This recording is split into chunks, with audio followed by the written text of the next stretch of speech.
Namaskar. This is my 25th lecture on feminist theory, Hindu genocide, genocide in general. I was supposed to do a continuing application of the different aspects of genocide as contrast to mass killing, to more Kashmiri Hindu genocide and the Bengali genocide. But instead of that, I'll embark on a different topic which is very, very important and relevant. I've been hearing some lectures, especially from Bangladesh, about the declining Hindu population and what to do with it. And this is also directly related to feminist theory, so it's very important we talk about it. Culture, religion, everything to do with art and culture, it's carried by human beings. So in order for a culture or a civilization rather to survive, we have to have human beings who are the carriers of culture and civilization. So if there are no human beings who are carrying the culture, or if there are so few, then obviously civilizationally and culturally that culture and that civilization is dead. So it's a genuine concern. Now, a while ago, I heard a monk, someone who's a monk in Bangladesh, who's saying that one of the solutions is each Hindu family must have more children. And that way the population will increase and we can save our civilization, our culture. While that's a very good idea, but from a feminist point of view, let us look at some of the negatives and let us see what we can see. Although this is a good idea, and I'm not discrediting it or taking it away, but let's see if there are other solutions. What are some of the problems? Nowadays, people do not live in big kinship households. Mostly the middle class, they will live in nuclear households. In addition, women in the middle class are part of the wage labor. In the lower classes, they were part of the wage labor for a long time, in very lower classes, and then lower middle and all these classes, gradually women are becoming part of the wage labor. So it would be very difficult for women to have more children, and also very difficult for middle class families and even lower classes if there's one earning member. Because we are no longer living in an agricultural society where food is guaranteed, but it's more a market, capitalist economy. Unless the state supports through free daycare and free creches. I have a lot of critique of socialism, but one good thing that happened after the Bolshevik Revolution in Russia was all the creches were free because women were forced to join the wage labor. If not, who are going to look after and bring up the children? Because rearing children is a full-time job. It's not a part-time job, it's continuous, and it involves a huge labor. Unless grandparents are involved, which is a possibility, but which may not be a possibility. So that makes it very difficult, unless the state gives free creches, free daycares, where children will be when the mother's working.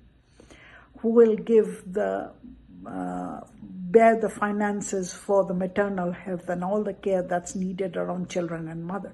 So these are some of the things we have to think when we are asking Hindu families to have more children. It's not that easy. So these are the negatives. And doesn't mean that it's not possible. It is possible. Maybe there will be women warriors who are going to produce more children in Hindu families, Hindu women, just to make the civilization and the culture thrive and survive. They are mother warriors of some kind, like Machgero in Russia. It is a possibility. But what I'm saying is, I am propagating something different, a couple of different things.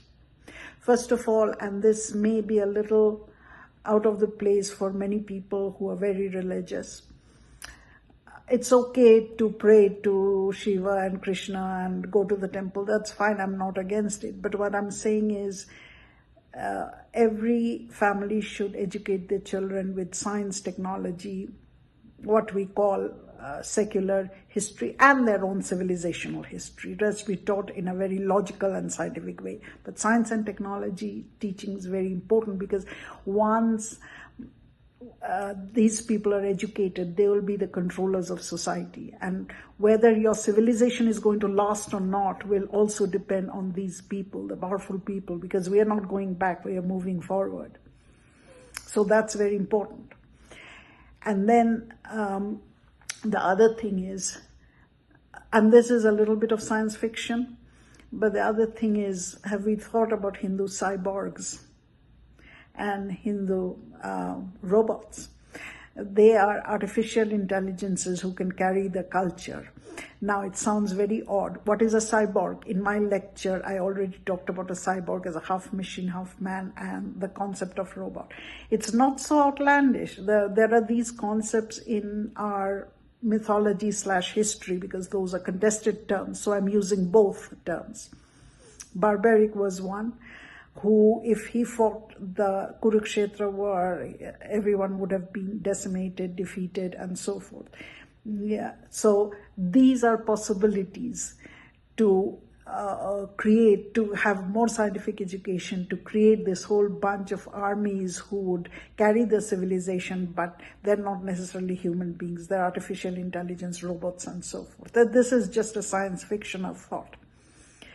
But most importantly, that every child, whoever, whether it's a